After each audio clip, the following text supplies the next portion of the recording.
మనం ఇప్పటివరకు ప్రపంచంలోనే అత్యంత విషపూరితమైన ప్రమాదకరమైన పాములను చూసి ఉంటాం. వాటితో పాటు కింగ్ కోబ్రాను కూడా చూసే ఉంటాం. ఇటీవల ఎక్కడంటే అక్కడ ఇవి కనిపిస్తూ జనాలను తీవ్ర భయభ్రాంతులకు గురిచేస్తున్నాయి. అయితే స్నేక్ క్యాచర్స్ వాటిని తమ టెక్నిక్తో పట్టి బంధించి సురక్షిత ప్రాంతాల్లో వదిలిపెడుతున్నారు. అయితే ఈ కింగ్ కోబ్రా చాలా పొడవుగా ఉండటమే కాకుండా నల్లగా దాని ఒంటిపై తెల్లటి చారను కలిగి ఉంది. అది అందరికీ తెలిసిందే. కానీ తమిళనాడులో ఓ భారీ శ్వేతనాగు ప్రత్యక్షమై అందరినీ ఆశ్చర్యానికి గురిచేసింది. దానికి సంబంధించిన వీడియో ఒకటి నెట్టింట వైరల్ అవుతోంది. తమిళనాడులోని కోయంబత్తూరు పరిసర ప్రాంతాల్లో 10 రోజులుగా భారీ వర్షాలు పడుతున్నాయి. జిల్లా వ్యాప్తంగా 2 రోజులుగా వర్షాలు కురుస్తూ ఉండటంతో లోతట్టు ప్రాంతాలు పూర్తిగా జలమయమయ్యాయి. ఈ వరద నీటిలో ఓ అరుదైన భారీ శ్వేతనాగు కొట్టుకొచ్చింది. కురింజ శక్తినగర్కు చెందిన ఆనంద్ అనే వ్యక్తి ఇంటి పరిసర ప్రాంతాల్లోకి చొరబడింది.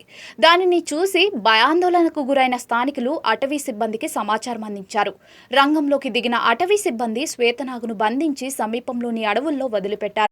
జన్యుపరమైన సమస్య కారణంగా ఆల్బినో కోబ్రా తెల్లగా ఉంటుందని వన్యప్రాణి సంరక్షకులు వెల్లడించారు.